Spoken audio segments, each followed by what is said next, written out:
MotoGP seasons are usually remembered through statistics, wins, points, championships. But every now and then, a season is shaped by something far less tangible, a feeling that fades, a belief that slowly fractures, and a reality that arrives before a rider is emotionally ready to face it. Francesco Bagnaia's 2025 MotoGP campaign was exactly that kind of season. On paper, it looks almost impossible to explain. A double world champion on the most dominant bike in the field, suddenly trapped in damage limitation weekends, vague explanations, and isolated flashes of brilliance that disappeared as quickly as they came. But when you listen closely to Pecco's own words and place them alongside what was unfolding inside Ducati's garage, a much deeper story reveals itself. This wasn't simply a technical issue. It wasn't just a rider being beaten by a stronger teammate. It was a slow psychological unraveling driven by expectation, environment, and ultimately underestimation. The most revealing moment of Pecco's season didn't come from a crash or a poor qualifying run. It came in Japan. Motegi remains one of the great mysteries of the 2025 championship. Bagnaia arrived there under intense pressure, coming off a 5-round podium drought that included a pointless home race at Misano. His confidence was already fragile, and the gap to Marc Marquez was growing with every weekend. Then, something changed. After an official test day in which a GP24 previously used by Franco Morbidelli was made available, Pecco suddenly looked like the rider Ducati had built its modern dynasty around. At Motegi, his long-standing corner entry problems vanished. He took pole position with a new lap record, controlled the sprint, and dominated the Grand Prix from lights to flag. It wasn't just the result, it was the feeling. Honestly, if someone can one day explain to me what happened in Motegi, I will reward them, Pecco admitted later in the season. Because Motegi was the first time this year that I felt like 2024. I could do what I wanted with the bike, and the result was clear. For one weekend, the GP25 stopped fighting him. The front end spoke again. Braking felt natural. The instinctive flow that defined his title-winning years returned. And then, as Pecco put it, I was back to reality in Indonesia. And it was maybe the worst weekend I've had in MotoGP. The collapse was immediate and brutal. Mandalika delivered a 16th place grid slot, 0 points, and what Pecco described as one of the strangest crashes of his career. Phillip Island followed the same pattern, an uncontrollable bike, and results focused purely on survival. Even when he salvaged a top 7 finish, it felt more like damage control than progress. Japan, it became clear, was not a breakthrough. It was an exception. Sepang offered one last reminder of what Pecco was still capable of. Pole position and a sprint victory proved the speed hadn't disappeared, but the sensation was different. Japan is where I had the best feeling on the bike this season, he explained. More similar to last year. Sepang wasn't like that, but we built performance day by day. That difference matters. At Motegi, performance came naturally. At Sepang, it was constructed carefully, session by session, the contrast between riding on instinct and riding on effort.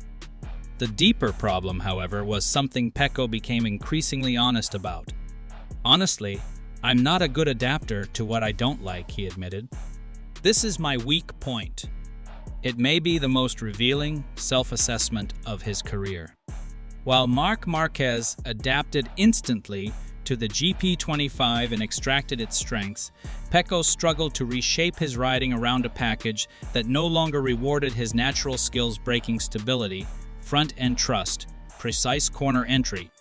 The very foundations of his success became sources of doubt. The bike has really great potential because Marc showed it, Pecco said. But for the rest, I was just struggling. What made things worse was the direction of the season itself. Instead of improving, his form declined after Austria. Movement under braking increased. Instability arrived without warning. Sometimes it happens, sometimes not, he explained. When the bike starts shaking, I have to close the gas.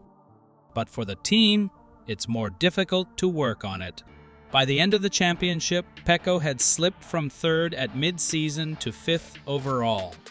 For a rider who once measured bad weekends by third-place finishes, the mental adjustment was enormous. "I struggled to accept the reality of this season," he admitted. "Before, a good result was winning. Now, a good result is finishing in the top 5. And this is where the story shifts from machinery to mindset." While Pecco was fighting adaptation and acceptance, his teammate was rewriting history. Marc Marquez's 2025 season wasn't just dominant, it was defining. 7 world titles, 25 wins, complete mastery of the G25, and with that came a growing sense of inevitability. Valentino Rossi's records were now within reach. Pol Espargaro, who knows Marquez better than most, believes even those milestones won't stop him.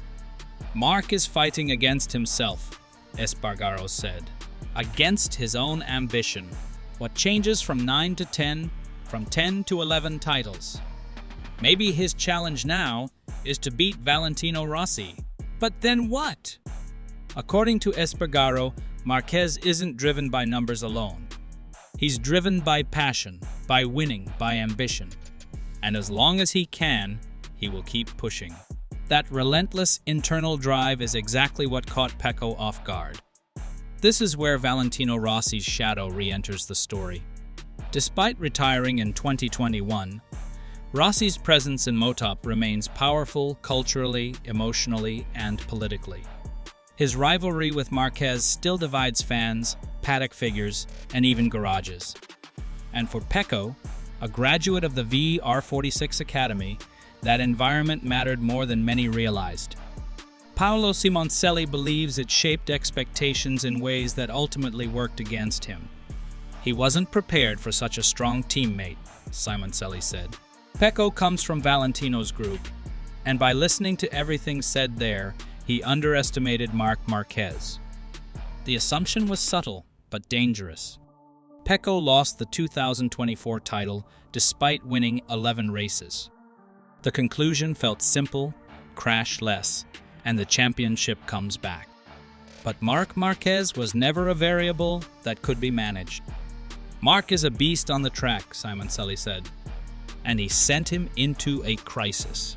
That crisis didn't explode overnight. It developed slowly as expectations collided with reality, as Marquez's dominance erased any margin for error, and as Pecco realized this was not a normal intra-team battle.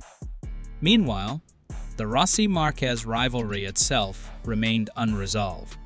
When the two crossed paths in Austria and didn't even acknowledge each other, the clip went viral, a reminder that 2015 never truly ended. Claudio Costa, Rossi's longtime doctor and confidant, believes reconciliation is unlikely. "I hope one day they clear the air," he said. "But for now, it's a dream. I don't think it will happen." Marquez himself has been clear. They don't need each other. That emotional Cold War continues to shape MotoGP narratives and Ducati's internal dynamics. For Pecco, 2025 became a reckoning, not just with his riding, but with his identity. "This was the hardest thing to accept," he said. "Not feeling okay on my bike and not being able to fight for what I know I can fight for." Yet even within the struggle, there was growth. "I always try to adapt and always try to be competitive," Pecco said. "This will help me in the future." That future is already under pressure. Out of contract at the end of 2026, under internal scrutiny, and paired with a teammate who shows no sign of slowing down, Pecco's reset must be immediate and decisive. Ducati CEO Claudio Domenicali wants both riders fighting at the front next season. Marc Marquez believes Pecco still belongs at Ducati, but belief alone won't be enough. 2026 will decide whether 2025 was a collapse or a necessary breaking point. Because Moto doesn't just test speed. It tests adaptation, ego, and the ability to face uncomfortable truths. And in 2025, Francesco Bagnaia learned just how unforgiving that test can be. What are your thoughts? Let us know in the comments below. Don't forget to like and subscribe for upcoming videos. Thanks for watching.